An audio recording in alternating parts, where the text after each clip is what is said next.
why animation as a business? Ya kan, pertama, kenapa sih Mas Adit, Mas Angga itu memilih berbisnis di animasi?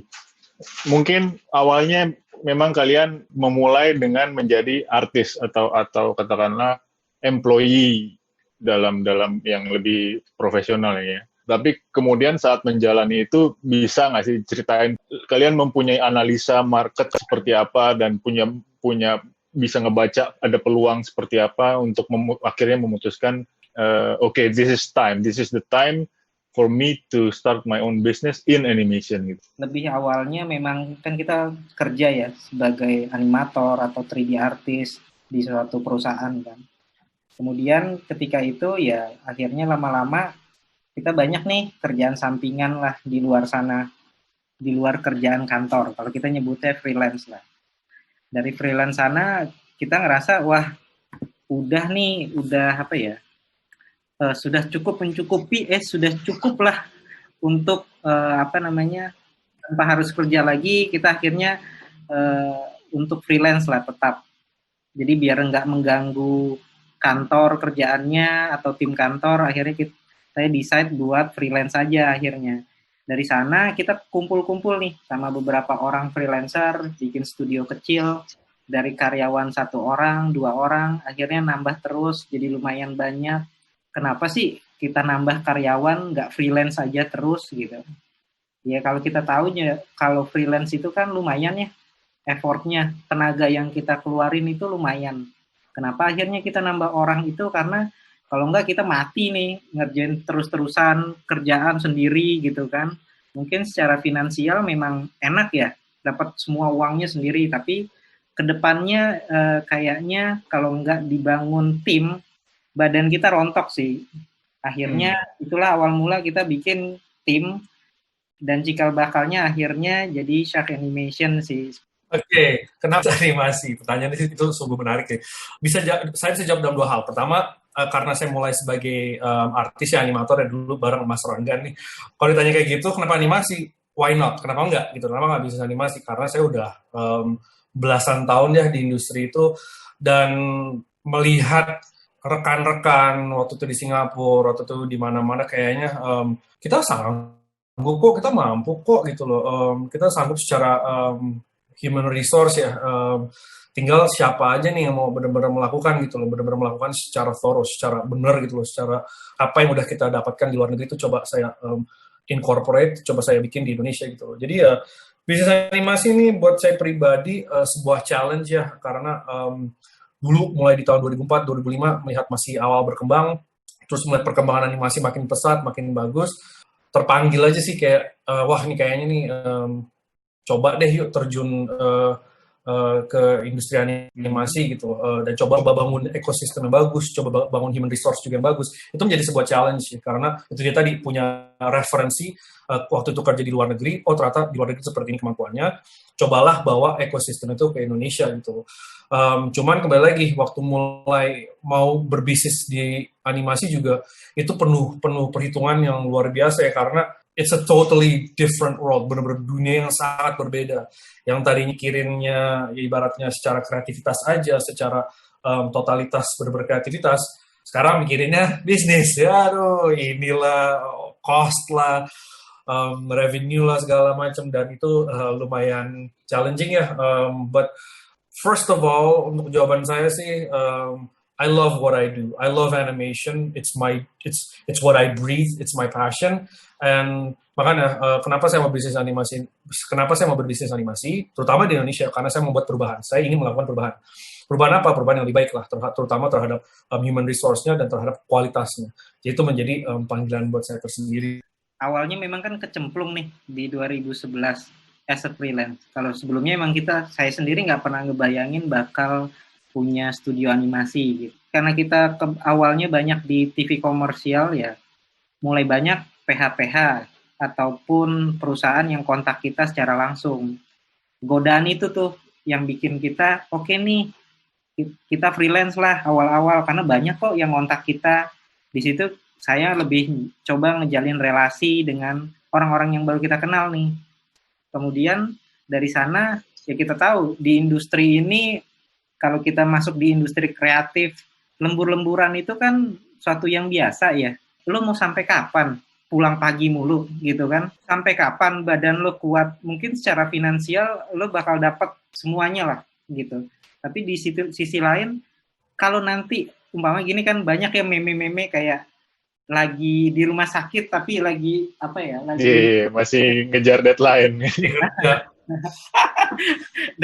Gue berusaha untuk jangan sampai kejadian ya. Gue lagi gak enak badan atau lagi sakit, gue masih ngerjain juga gitu. Di situ awal mula kita mikirin ke depannya nih. Mikirin diri sebenarnya, mikirin diri ke depannya gimana. Lo mau selamanya begadang terus pulang pagi, ketika sakit nggak bisa ambil pekerjaan. Tapi ketika lo build satu tim ataupun perusahaan, kalau lo butuh istirahat, tim lo masih ada untuk bergerak. Di sana awal mula kenapa kita atau gua bikin tim itu satu persatu gitu. Banyak salah kaprahnya yang di luar sana adalah ketika baru lulus kuliah, mungkin di kuliahan ada pelajaran entrepreneur, jadi baru kuliah langsung bikin itu pun dapat C ya mata kuliahnya ya. Iya.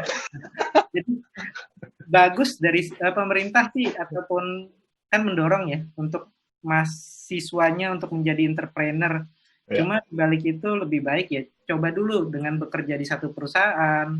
Ya nggak semuanya mesti jadi bos kok, nggak semuanya jadi entrepreneur karena emang jadi bos itu lebih pusing tiap bulannya gitu kan. Pekerjaan lagi nyangkut, weekend kita stres nih. Kayak saya nih lagi pusing nih. Hari Senin harus preview berapa kerjaan gitu kan. Kantong mata tebel ya kan. Nggak enak.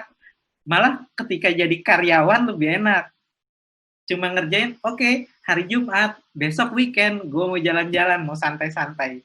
Jadi entrepreneur lebih keras. Weekend kita masih DM-DM-an, sibuk sama handphone, sama klien gitu. Jadi lebih ya itu adalah kehidupan yang akhirnya dijalani secara nggak sengaja oleh saya, tapi gimana ya, emang udah itu petnya dari saya dan saya nggak nyangka itu ya, akhirnya kita kerjain aja lah sampai sekarang saat ini. Jadi kalau ditanya kalau baru yang mau mulai untuk jadi entrepreneur, sarannya adalah jangan langsung terjun ke industrinya jadi bos gitu. Kalian harus tahu bangun relasinya gimana, presentasi ke klien gimana, produksinya gimana, ya kan? Ada beberapa yang saya bilang, habis lulus kuliah, semangat, oke, ini pakai ruko papa yang sebelah sini buat entrepreneur lah, bikin studio modal komputer, tapi akhirnya nganggur, nggak ngapa-ngapain. 3 bulan, 6 bulan kemudian bubar. Nah itu akhirnya sia-sia. Jadi sarannya ya kalau awal-awal ya masuk ke industri dulu, jadi the best of industrinya, the top of the alurnya, ya baru mulailah untuk mencoba industri untuk jadi entrepreneur gitu sih. Iya, lo mau menjadi entrepreneur untuk bidang sesuatu, lo harus paham bidang itu dulu gitu, bukan cuman lo paham bahkan at the very least lo harus paham produksinya lah katakan. Ya kan, gimana lo mau memproduksi produk yang nantinya bisa yang baik untuk bisa terjual. Yang jual mungkin bukan lo lah, katakan lo bisa hire orang marketer kan atau orang sales katakanlah. Tapi kalau kitanya aja juga belum paham bagaimana membuat produk yang baik gitu.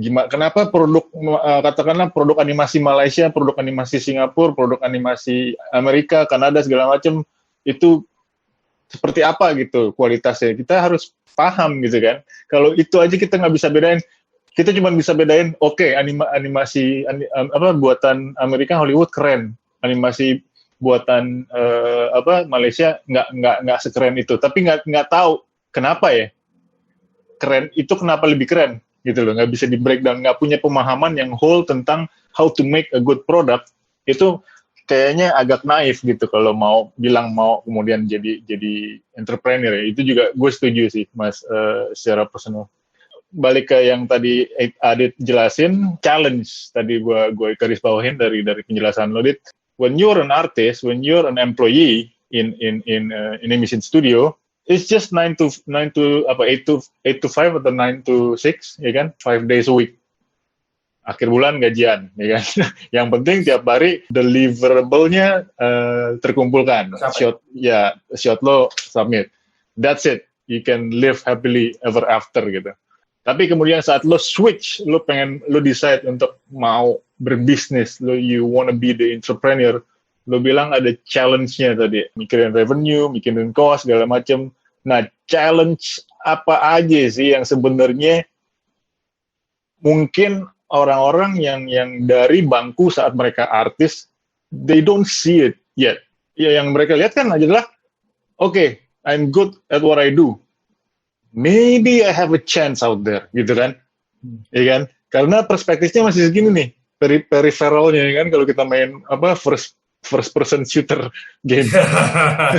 Dia belum upgrade ini binocularnya kan. Mana kita bisa meluaskan perspektif kita bahwa no man, when you're switching chairs, saat lo mau ganti tempat duduk lo dari artis menjadi entrepreneur, itu apa aja gitu yang bakal dihadapin? Coba. Dikit mau nambahin aja deh tadi ke perihal Mas Angga ya, perihal ini rata-rata yang baru kuliah atau yang baru ibaratnya secara apa ya, kasar ngomong ya, baru bisa buka softwarenya terus tiba-tiba udah ngerasa wah saya udah bisa nih gitu, terus tiba-tiba ya deh saya coba bikin studio sendiri gitu loh. Itu polemik yang sedang terjadi gitu loh. Dan saya bisa bilang katakan don't follow that polemik gitu loh. Itu justru jebakan Batman ya gitu loh. Kita ini aja nih butuh waktu bertahun-tahun gitu loh untuk benar-benar ibaratnya baru kesentil. Coba deh itu, tapi setelah bertahun-tahun ya, bukan setahun, 2 tahun, 3 tahun terus ngerasa, oh ya udah bikin studio gitu loh. Ada perbedaan antara tahu dan paham. Saya tahu animasi, saya paham animasi, itu 2 hal yang sangat berbeda. Kenapa saya harus jadi apa sih bos CEO entrepreneur? Buat saya pribadi sebagai CEO, saya sama tim saya bilang, I'm not your boss, I'm your leader, I'm the one responsible. Nah itu challenge garis bawahnya di sini adalah responsibility, tanggung jawab. Kita dulu sebagai artis, tanggung jawab kita kan masuk jam 9, deliver, pulang jam 6. Itu tanggung jawab, menghasilkan karya yang terbaik. Nah, kalau udah melompat ke dalam basis entrepreneurship, ya tanggung jawabnya otomatis meluas. Bahkan quadruple atau bahkan endless. Bahkan job description tuh nggak ada. It's like what you do, ya CEO, Chief Everything Officer. Kalau Chief Executive. Itu perusahaan-perusahaan besar yang sifatnya corporate, yang udah besar banget, yang udah punya valuasi triliunan atau unicorn. Animasi nih kita jangan berpura-pura gitu loh. Kita Chief Everything Officer, saya nih animate, saya nih nge-render, saya nih masang kabel, saya everything gitu. Tapi kenapa saya ngelakuin itu? Karena pengalaman saya sudah membuat saya seperti itu. Saya dulu waktu awal-awal bangun studio di Singapura, ya saya nyolok kabel gitu loh. Cuman ternyata ya garis karir path saya ke sini gitu. Nah itu dia katanya juga karir, bukan kerja. Saya dulu mengejar karir. Saya dulu sebagai animator udah hampir 9-10 tahun baru terjun ke dunia entrepreneurship. Dan challenge-nya di sini adalah itu tadi. Orang kan terburu-buru melihat glory, wah punya studio.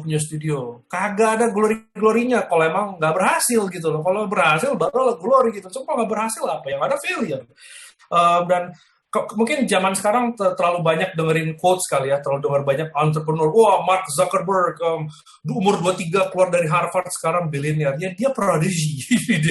dia satu di antara billions of people gitu loh. Bill Gates, dia dulu begini, Steve Jobs. Ya kalau kita semua seperti mereka, ya kita semua pasti sukses. But we're not. Dan saya pun juga bukan termasuk orang seperti mereka.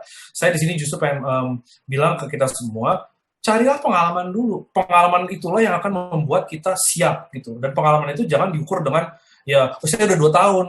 Ya saya udah 12 tahun pun juga masih tetap belajar gitu.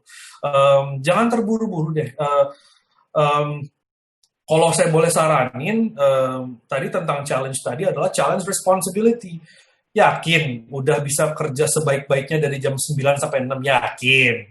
Udah gitu yakin tuh dalam 9 sampai 6 tuh bisa ngasilin yang terbaik. Udah belum gitu loh. Dan pergaulannya juga, ini challenge juga nanti terhadap network. Kalau pergaulannya hanya sebatas segitu-gitu aja terus mau bikin entrepreneurship, nggak bisa. Nih Mas Angga, orang-orang nih, kita nih ngetok pintu ke kemanapun gitu loh. Mau nggak, ya kita kan harus jualan, ya kan? Nah kalau misalkan Anda seorang artis ataupun Anda seorang mahasiswa yang masih hanya Ayo ada pertanyaan nggak? Dia terus aktif nggak? Kurang. Ya entrepreneurship itu challenge-nya akan apa ya, dipatahin tuh semua tuh. Jadi jangan lihat glory-nya ya, itu fata morgana gitu. Jangan tergiur-giur sukses tuh langsung cepat. Success is built gitu, is built by process, by progress, by experience. Nggak ada instant sukses. Cari deh, tolong kasih saya gitu loh. Mana ada nggak bukti instant sukses? Paling ada itu fraud, itu ataupun paling ada itu korup gitu kan. But this industry nggak ada. It's all about process. Dan perlu saya tekankan lagi perihal challenge ini juga, perihal responsibility juga. Tolong juga bukan berarti nanti kalian sebagai CG artist ataupun mau belajar sebagai seniman digital ya, itu nggak melulu ujungnya tuh harus buka studio. Nggak, siapa yang bilang begitu gitu loh. Nggak ada. Banyak kok rekan-rekan saya masih jadi animator. Mas Ronda masih jadi animator. Mbak Arin masih. It's a career path gitu loh. Dan jangan apa-apa harus, ya saya harus begini, saya harus bikin studio. Buat saya tuh itu pemikiran yang salah ya. Justru build your career. Build dulu yourself. Build yourself sebelum you build other people.